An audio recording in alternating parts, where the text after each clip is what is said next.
Hello, I'm here with Dennis. How are you? I'm doing good. How are you? Excellent. So let's just dive right in. So before we go through the questions, can you just introduce yourself a little bit? Sure. My name is Dennis. I am a content marketer by trade. I work freelance. And what kind of began as a little side hustle, I started an e-commerce store about 3 years ago. And that's become a bigger and bigger part of my life. Right now it kind of represents a majority of my income. So even though I'm still producing content for a book of clients, that's now kind of become my side hustle, and the e-commerce has become kind of my main thing. I've been in marketing for 8 years now. Yeah.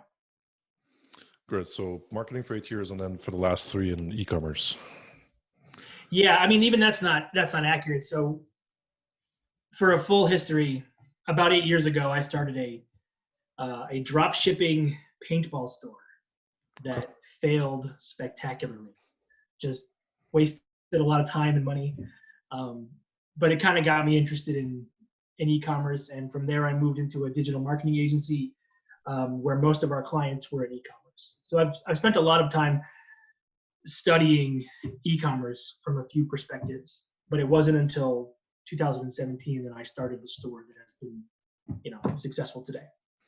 So speaking of which, what do you sell? Who do you sell to? Sure. I sell liquidizers for cannabis extracts. It's super niche. Basically, a lot of people these days don't. They're not smoking the cannabis flower anymore. A lot of people, they used to just grind it into a pipe and smoke it like that. People who use cannabis these days are a little more sophisticated about the types of products they use. So they create these distillates by removing the parts of a cannabis plant that they want to ingest and throwing out the rest. But that's hard to smoke, to vaporize, which is kind of like one of the most preferred ingestion methods these days. So what I sell is an accessory product that dilutes those extracts and makes them usable in a vaporizer. Our customer is, pot smokers, but it's people who, they're a little more connoisseur about it. They're really concerned about flavor and quality and texture, and they rather than carry around bags of the actual cannabis plant, they prefer something a little more discreet. And as kind of the legal and cultural climate in the United States has evolved, our market is just getting bigger and bigger and bigger. We're finding that, where we thought it was going to be, 25-year-olds in Seattle and, other big liberal cities were going to be our main customers. We're selling to little old ladies in North Carolina, who are trying to, deal with their health issues, or, we're selling to just the weirdest groups of people that we never thought would become our customers. So, There are our also business is situation kind in of the world, growing. or the current situation with COVID and all. Yeah, right. We're seeing a lot of people who are just like, well, I'm just bored, so I'm smoking more weed. Right. And You sell to Canada as well? we sell all over the world. So Oh, you do? our Okay. products are 100% legal everywhere in the world. They do not contain THC or CBD. So they just use to what's a good word? They dilute your own cannabis product. Mhm. So our product, we call them liquidizers because they make it more liquid. We like that word because it's not a solvent. So it's not going to like break something down, because we don't solvents are not healthy to put in your body. But our liquidizers come in a variety of flavors, and what makes us unique is our flavors are designed to mimic popular strains of cannabis. So if you were to take like one of the most popular strains of cannabis would be like the sour diesel strain, very very popular all over the country. Our flavors are exactly the same, chemically exactly the same as that strain. So you can add those cannabis flavors that, cannabis users love back into their products. Interesting. So I know that your focus has been mostly on Amazon and you switched to Amazon FBA, but what kind of results have you gotten so far? Maybe you don't have to dive into too much details as to your numbers, but give us an idea of your growth and maybe the range in which you operate Amazon and your store. Yeah, I don't mind telling you. In 3 years, we've done 300K on Amazon.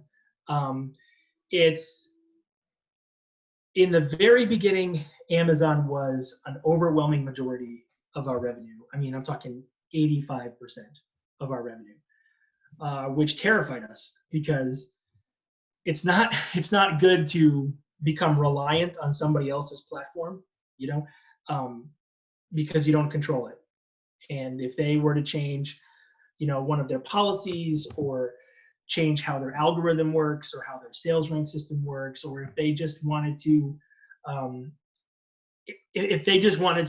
remove you for the hell of it, they could do that, and it would absolutely destroy your business. So in summer 2019, so about a year ago now, Amazon removed one of our most profitable products. They said it was restricted. It's not restricted, but we made the mistake, and we learned this later. We made the mistake of using a few keywords in the product listing that Amazon flagged as, associated with the restricted product. And Amazon's very hard to work with. They don't tolerate you risking their business. So it was a long road to bring that product back. But, our fears kind of became reality there, because that one product that was a lot of our revenue is now off Amazon, and, it really affected our business. So ever since then, we've been taking very deliberate steps to diversify our income, mostly with our own e-commerce site, because that's the one place that we control entirely. So what have you done in terms of steps to bring some of those sales into your website? I wish we had something super sophisticated. We're throwing coupons in Amazon orders that can be used on our website. We're throwing literature into the Amazon orders that, hey, for more information, visit our website. And we're seeing some customers make that transition from Amazon, because we have a consumable product. So we have a lot of customers who purchase it, on the regular. And we're seeing the names from Amazon pop up on our website now. But otherwise, it's difficult, because I can't tell an Amazon customer about our website. I can't list my website's URL on an Amazon listing. If the customer messages me, I'm not allowed to, according to Amazon's terms, I'm not allowed to, tell them to go, read this page on our website, or, oh, you don't like that product, buy this one on our website. I can't do that. So Amazon really wants to keep that ecosystem real locked down.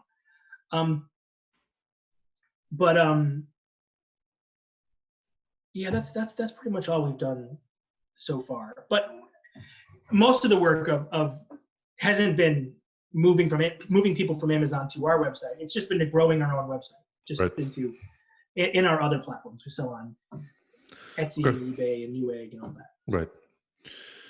Right. So you touched on some mistakes that you made in the past. Can you maybe expand a little bit on some more mistakes that you made, and more importantly, the lessons that you learned from that? Sure. Like I said, using keywords on our product listings that related to some of Amazon's restricted products was a mistake that we made. Thankfully, only one of our products was removed, but it forced us to kind of go through everything else and recreate our listings so that we weren't anywhere near something that Amazon wasn't happy with. That's kind of an unusual problem for us, because even though our products are 100% legal, they're still related to something that Amazon doesn't want to deal with. So we kind of have to we have to be clever with our copy, and we have to say, use words that our customers understand, but not words that make Amazon feel threatened. Even though, and we say this all the time, our products are 100% legal everywhere, there's still that association that some people, that Amazon sometimes objects to. Another mistake I would say comes with buying ads on Amazon. Amazon does not have the most robust or sophisticated ads platform. And so they don't have all the same tools like AdWords or Facebook ads have. And so you're shooting in the dark, right? You kind of try, does this work? And then you have to wait a few months to see if it actually, moved the needle at all. There's a lot of times where Amazon we've actually lost a bunch of money, where Amazon will recommend a keyword and that keyword will never perform, not once. They'll say, hey, buy these keywords, and it will never convert, not a single time. And you kind of have to wonder, like, is it just Amazon's poor recommendation system, or, are they really trying to get people to buy ads, even though, they sell the ads, so they want you to buy more. So there's a lot of trial and error, and you just don't have the same tools as you do with other ad platforms. I'd say the other mistake we've had has been a lot with Amazon's customer service. They're really difficult. There's almost always a language barrier or a cultural barrier if you speak to anybody on the phone. And when you email or chat somebody, they're not really listening to what you say. They're just looking for keywords.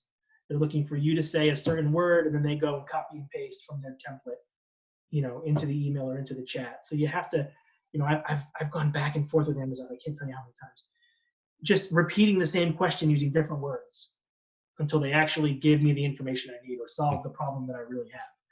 So it's, but they don't need to invest in customer service like an e-commerce store owner would, because they're Amazon, right?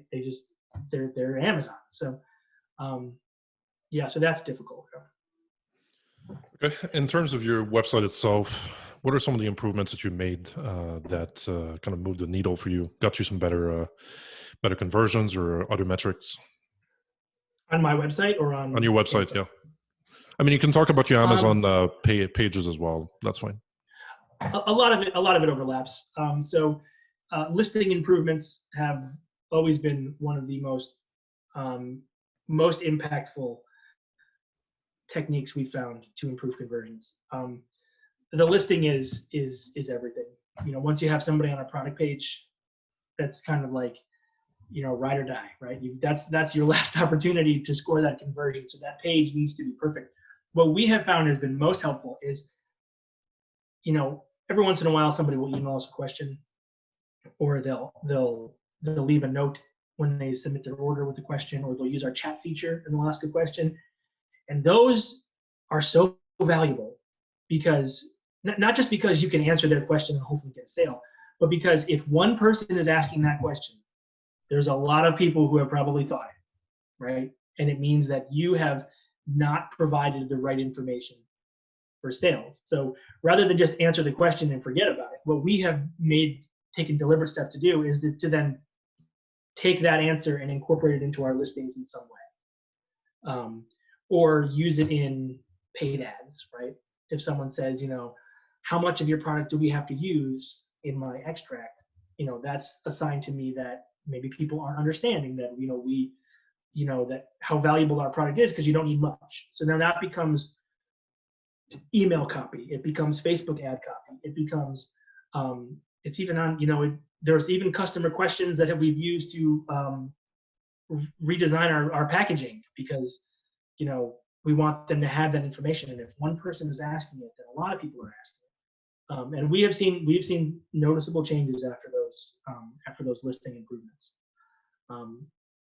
So yeah, if I gave one piece of advice to anybody, it's to just keep optimizing that listing over and over and over again. Based on the questions that you get from customers. Yeah, right. Okay. And I also, this might be a little, I don't know if people think this is unethical or not, but I think you should straight up copy your competitors. Look at what they're doing, and if there's value in it, you don't have to do exactly what they're doing, but look for the value in it, right? Here's an example. We have a competitor who sells a very similar product to us. There are some differences, but we think our customers overlap almost entirely. And then one day they popped out with a product that was a bundle, and it was their product with a few accessories. That kind of made sense, but we didn't really think anybody would care that much. Over time, we watched that product on Amazon. We watched the sales rank go up. We watched the reviews go up very quickly. It was doing very well from as far as we could tell. So we just released our own version of it. It's almost identical. It has the same product with the same accessories, and it's doing really well. And it's not something we would have ever thought of unless we saw one of our competitors do it. So, maybe some people think that's a little shady, but it's business. I guess that's what we call a copycat. Once once there's one success in one area, then you're going to have copies of that. Yeah, right. Yeah, I'm not sure how I feel about that. I think it's fine if you bring your own twist to it, or you're not actually infringing on any copyrights or any protection that might have in that product. In our case, it was they were selling their product with like a mixing spoon and a little glass vial, so you can prepare the whole thing, kind of like a little kit that you would use with it. So it's not. It wasn't really anything revolutionary. We just never thought that. Yeah, unless they have a patent, some sort of patent or protection on it. I don't see the issue with it. It's fair competition. Yeah, something else we kind of learned from Amazon that we've applied everywhere else is to be a little more judicious with our customer service. So in the beginning, we said we want to have phenomenal customer service. If there's a problem, we're going to replace it. We're going to refund it. We're not going to ask too many questions. We're just going to, our customer service is going to be so ridiculously good that there's going to be no way they can't buy from us again, right? We've kind of reined in that philosophy a little bit over time, especially on Amazon, because we found that a lot of people take advantage of it. And, I know the kind of conventional wisdom in the e-commerce blogosphere is to just, be over the top with your customer service, but you can lose a lot of money by being too generous. Not that you should never, if you do something wrong, if you make a mistake, you should absolutely always fix it, always. But we found a lot of people who would, make claims that they couldn't back up, or, they'd say, hey, your product was broken, and I'd say, send me a photo, and they could never do that. They would just kind of disappear. So, you need to be a little judicious with how you work with people. And remember, this is a business for you too. You're not entitled. You don't have to go too far out of your way to make somebody happy. You always have to kind of think about, what does this do to my margin? What does this do to my reputation? But of course, if you make a mistake, you got to fix it. And I think honestly, asking for a photo of a broken product is not asking for too much. Just proof that, their claim is true. Yeah. I think that's fair. Yeah, but you would be amazed. You would be amazed how often I say, yeah, I'm happy to refund that. Just send me a photo of the broken bottle. And I never hear from them again. Right. I mean, 8 out of 10 times they say, just want to refund. I mean, not that we have a lot of broken products, but a lot of times you can tell that it was never broken. Interesting. Yeah, people will take advantage whenever they can. Some people, not everyone. There's a lot of honest people, but some people. Most people are honest. 99% of all people are honest and decent, and they just want what they paid for, and that's totally reasonable. And I think in those cases, you should go as far as you can to help those people, because there's a study a long time ago about how correcting a bad experience is more engaging to a customer than if the experience was perfect from the beginning. Like if a customer orders a product and they get it without a problem, that's great. But if they order a product and there's some kind of mistake and then you fix that mistake, that creates a better experience for the customer in the long run than if there was no problem to begin with, which sounds kind of odd, but it really does work. Yeah, it kind of makes sense. It creates more of a bond between the two parties. Yeah. Mm-hmm. Yeah. Okay. I mean, there was tension at first, and you kind of release that tension by solving it. I can see that. I can see that.